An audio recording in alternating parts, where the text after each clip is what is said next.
Options trading की दुनिया काफी उलझी हुई लगती है ना? तो चलिए आज इसे आसान बनाते हैं।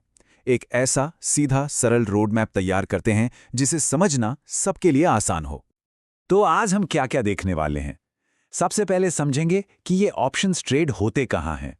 फिर बाजार की जान यानी लिक्विडिटी को समझेंगे और धीरे-धीरे बाजार के मूड को, उसकी साइकोलॉजी को पढ़ने की कोशिश करेंगे।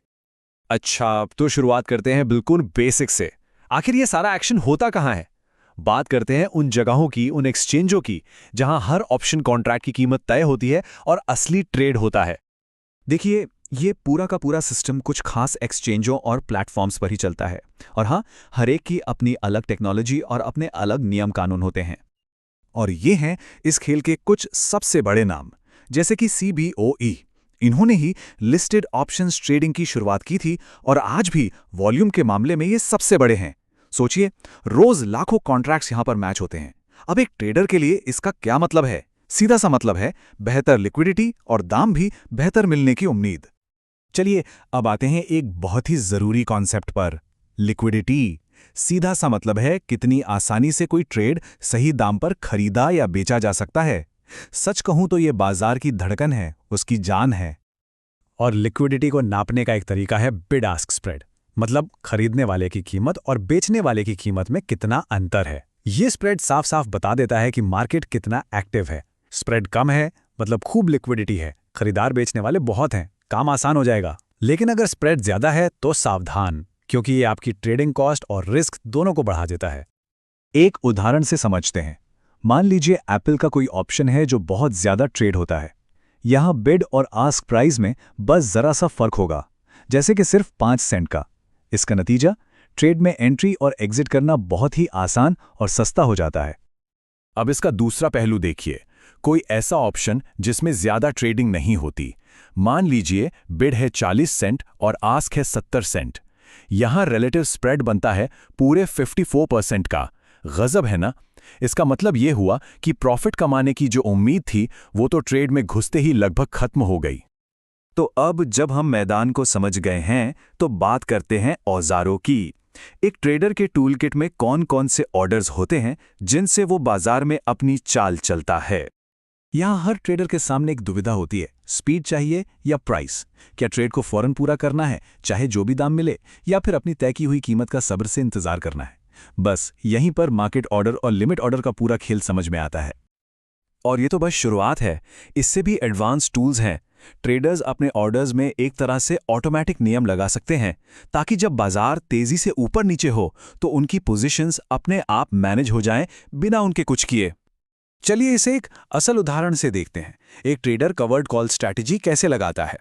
पहले ऑप्शन चेन देखी, बिड और आस्क प्राइस पता किया, फिर एक बेहतर दाम पाने के लिए लिमिट सेल ऑर्डर लगाया और बस ऑर्डर सबमिट करके उसे मॉनिटर करना है। देखिए कितना सिंपल है बाजार को पढ़कर सही ऑर्डर टाइप के साथ अपनी स्ट्रैटेजी को एक्शन में लाना।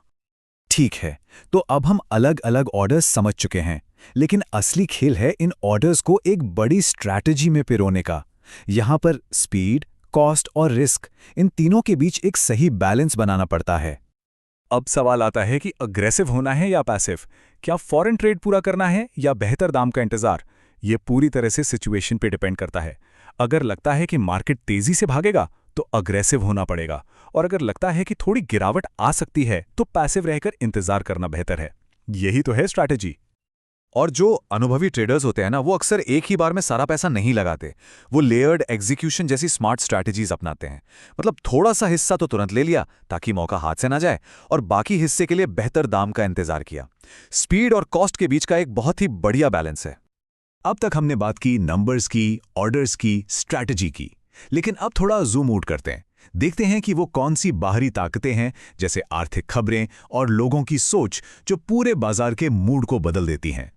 क्योंकि सच तो ये है कि बाजार सिर्फ मैथ्स और फॉर्मूलों पर नहीं चलता, ये भावनाओं से चलता है, ट्रेडर्स के डर और लालच से। और ये सेंटिमेंट एक ऐसी जबरदस्त ताकत है जो चार्ट से परे नए मौके और नए खतरे पैदा कर सकती है। तो इस सेंटिमेंट को नापें कैसे? इसका एक बहुत पॉपुलर टूल है पुट कॉल रेशियो। ये बाजार के मंदी और तेजी वाले ऑप्शंस के वॉल्यूम की तुलना करता है। कह सकते हैं कि ये बाजार की नब्ज है। जो बताती है कि इस वक्त डर का माहौल है या उम्मीद का। इसका हिसाब सीधा है। अगर ये रेशियो ज्यादा है, मतलब 1 से ऊपर, तो लोग पुट ऑप्शन ज्यादा खरीद रहे हैं, मतलब बाजार में डर है।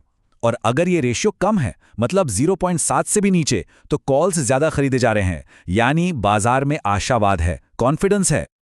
और एक बहुत ही दिलचस्प पैटर्न है वोलेटिलिटी क्रैश। किसी भी बड़ी खबर या अनाउंसमेंट से ठीक पहले बाजार में अनिश्चितता बहुत ज्यादा होती है, तो वोलेटिलिटी बढ़ जाती है। फिर जैसे ही खबर आती है, अनिश्चितता खत्म और वोलेटिलिटी धड़ाम से नीचे गिर जाती है। जो ट्रेडर्स इस पैटर्न को समझते हैं, वो इसके इर्द गिर्द अपनी पूरी स्ट्रैटेजी बना लेते हैं।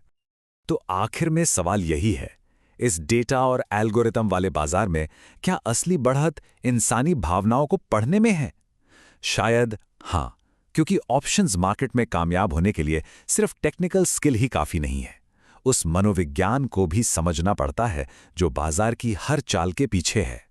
असली कामयाबी शायद इन दोनों के संतुलन में ही छिपी है।